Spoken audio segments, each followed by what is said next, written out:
On a day like today, millions upon millions of devoted followers of Yeshua, the Messiah, celebrate his grand and triumphant entry into the holy city of Jerusalem, which is widely recognized as Palm Sunday in the Christian tradition. What you are currently observing at this very moment is the Mount of Olives. How does it look today? Let's also see how hundreds and hundreds of devoted pilgrims join us to joyfully celebrate this special occasion. And if you can't be here with us, I hope you can also enjoy it through this video.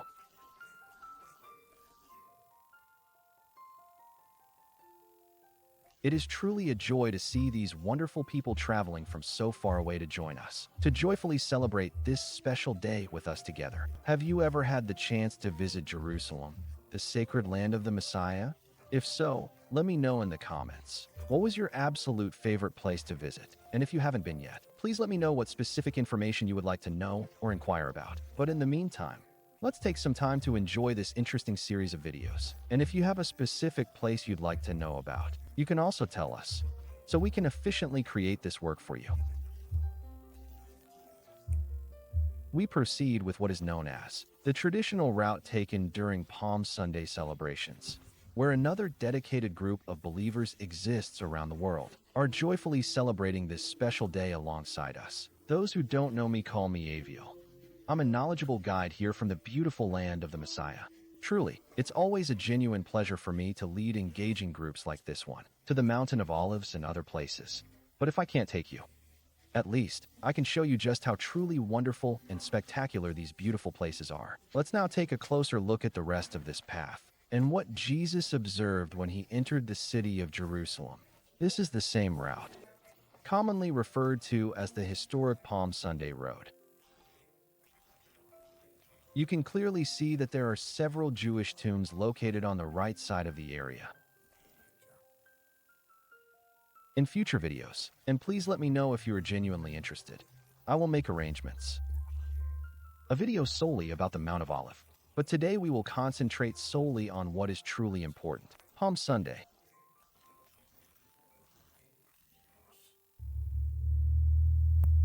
When you visit us to the Mount of Olives, there are several important things you need to be especially careful about. Like this descent, which is very steep, you may occasionally find yourself slipping or losing your balance at times. And now, let's enter the historical site known as Dominus Flevit, where according to tradition, Jesus weeps for Jerusalem deeply when he sees the city. And this is the entrance.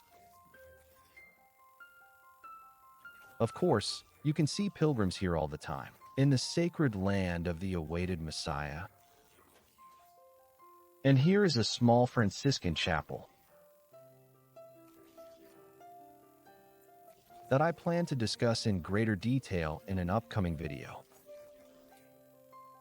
But please, share your thoughts below, where you are watching us from, and which other video you would like to see next. I would like to receive suggestions for videos that are not currently included in my playlist.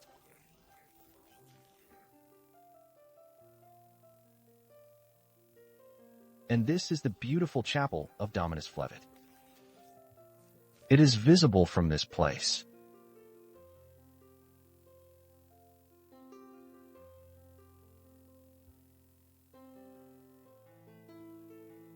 This is the breathtakingly stunning view we can truly appreciate. From there,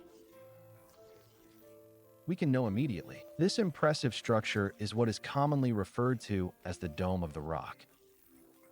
It wasn't there in Jesus' time. If you're genuinely interested in me creating a video in the future about this place, please feel free to let me know your thoughts in the comments section as well. And here we have, in this section, you will find the historic city of David. The city now appears completely different from how it used to, than it did before. We can gain a clearer approximation of how Jerusalem appeared during that historical period. Let's pause for just a brief moment here. You can see this was the temple, built by Herod the Great. And to the south, do you clearly see the significant difference between what we have now and what it was like approximately during that time? Because this is merely a rough approximation of the actual city, how Jerusalem looked during the historical period of Jesus Christ's life. which was much larger than what we are able to experience and enjoy in our lives today. Impressive. Very impressive. The exquisite model is prominently displayed in the Israel Museum. The historic Pool of Bethesda is located to the north. I will cover this in future videos. I will discuss and elaborate more about this place. And we eagerly continue the exciting tour of Palm Sunday. I wanted to give you some instructions or warnings.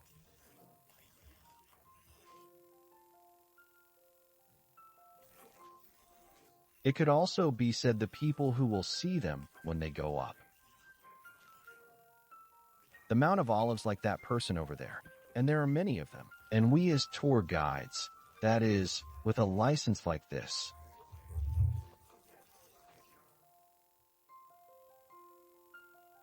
we always strongly advise our valued visitors to please do not make purchases from these individuals or businesses, since, unfortunately, a significant number of people have been cheated. For example, when they buy something, they do not provide the accurate and correct change. Some have lost passports or have lost cameras, phones. That's why we recommend not to buy anything on the streets, and much less than hiring a guide who does not possess a valid license issued by the Ministry of Tourism for operating tourism-related activities here in Israel. Now, the exact place we just saw a moment ago is called Dominus Flebit, which is the place where, according to tradition, Jesus gazes upon Jerusalem and weeps sorrowfully for her.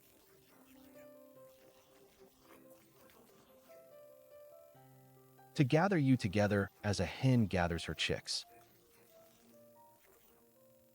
But you were not willing. And they will come and surround you, and will send you into exile. Jesus essentially conveys this message. He knew that Jerusalem would be destroyed years later by the Romans. Jerusalem will not see me again until you say, "Blessed is he who comes in the name of the Lord, bringing peace and hope." He announces joy to all who believe. They were waiting for a liberator to free them from the Romans. But in reality, it was Jesus who came first to liberate us from the constraints of our own selves, from our sin, from our weaknesses, from our bad habits. But those were not what they were interested in. That's the reason why hundreds of thousands of people visit throughout the year to remember this moment. Especially today, on this Sunday, I show you out. We will steadfastly continue on this chosen path. We will teach several important sections. On this journey, we will reach the exact location where the Kidron Valley is situated. If you want to illustrate the full trajectory from the Mount of Olives to the city of the now called the City of David, which was also commonly referred to back then.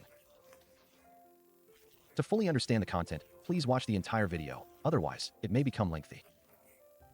As you may have noticed, there are cars going up and down on the left. Here stands the historic Church of Gethsemane, a significant site. Next videos will discuss this topic. And I do not recommend what these curious tourists are doing, since they are going up instead. And obviously, you will become more tired, particularly during a hectic or busy day.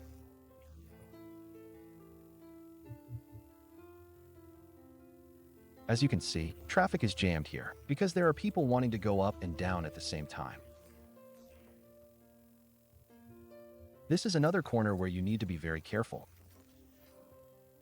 Pickpockets, especially these guys who are at this corner, the ones over here, always be very cautious and pay attention when crossing the busy street. If you are looking to explore and visit the beautiful Kidron Valley, then you should definitely consider planning a trip there.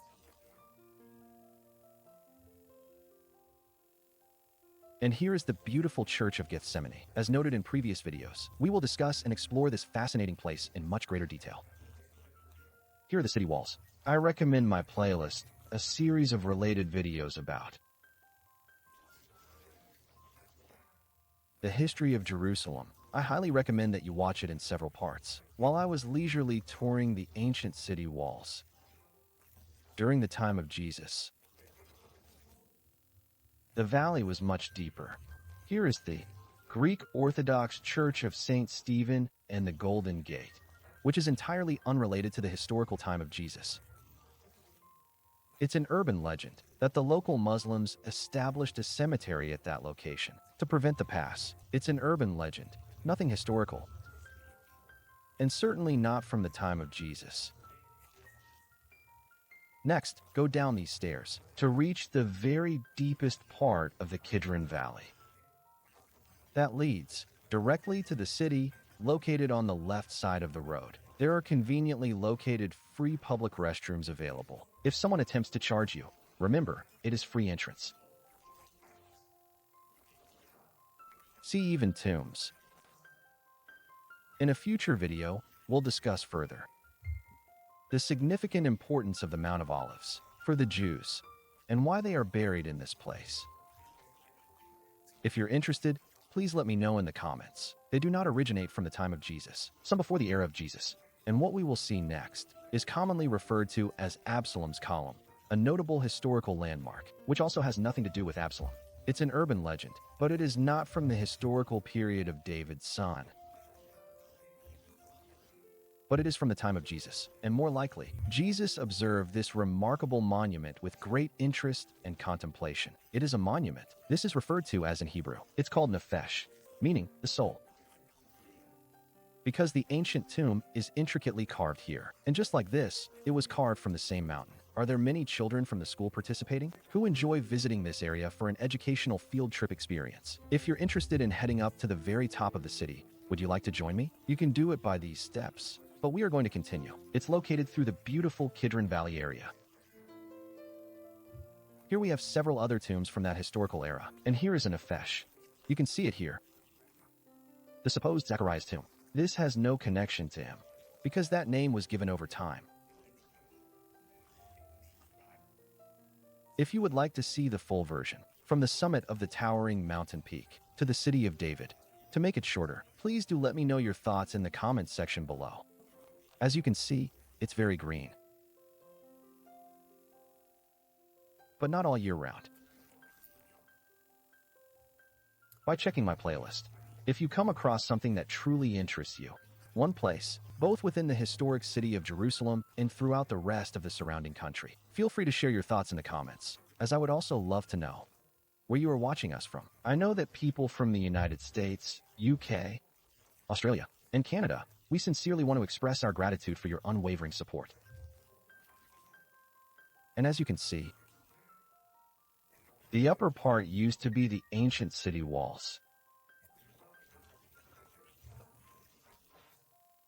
of ancient Jerusalem that beautifully covered and enclosed everything that is now known as the City of David. If you'd like me to make a video about the City of David, please let me know in the comments. But it is this very same valley that Jesus chose to enter, but before everyone needed ritual cleansing. Right now, we are going to see the Pool of Siloam. Do you remember the remarkable miracle involving the blind man? Let's see how it looks today. We'll also see the specific model I presented to you earlier. How it looked approximately, of course, for that time period.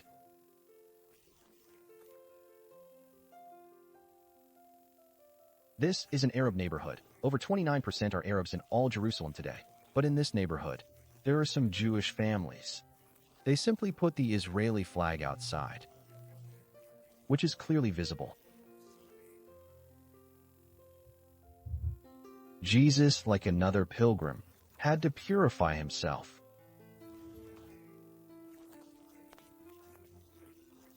That is the reason for purification pools around the city during that time. To enter the sacred temple area, one had to thoroughly purify themselves, and all of Jerusalem had numerous pools just like this one, providing essential water, some larger, some smaller. And we are about to enter. Today it is a theme park in the city of David.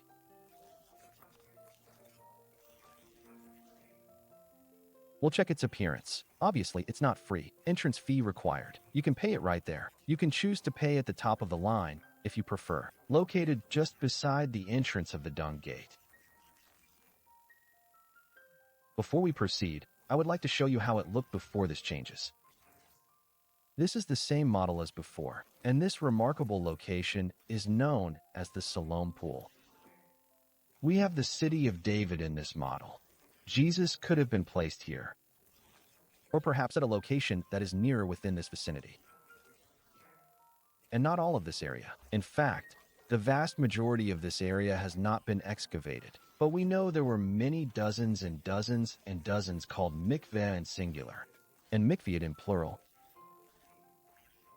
Purification was necessary for ascension. Today, we will be following these specific steps to visit and to gain access to the sacred area of the temple. The two gates are called the Hulda gates. Let's take a moment to carefully see how those items looked through the lens of our perspective. These doors in the ancient times, not the ones I'm going to show you because we have the originals, which were built approximately where this one is, that we are seeing in this model. Now look closely at how the Pool of Siloam looks today. At the entrance to pay for one of the entrances, and here we have, located down here. This is what remains, including all of the original steps. And this is how the southern area looks. As you can clearly see, the historic Ottoman walls. The archaeological findings do not cover the entire area of the historic city of David. We have one tower that is. The double doors seen in the model are noteworthy. And here is the magnificent dome of the historic Al-Aqsa Mosque, a site of great significance. Here are the original exclusive steps. Since they were shaped from the same mountain, really, my friend, I sincerely hope you are thoroughly enjoying these informative videos. If so, please let us know in the comments and any questions you have.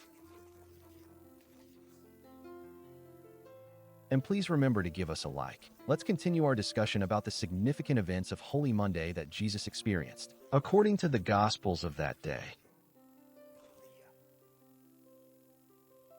Entering through the double doors.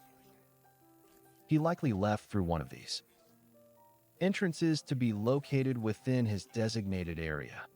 Gentiles were strictly prohibited from crossing this significant line, and they had one warning. If they did, they would die, my friend. I hope you liked the video, and we joyfully continue celebrating the glorious and triumphant entry of Jesus, of Yeshua of Nazareth, as he entered triumphantly into the holy city.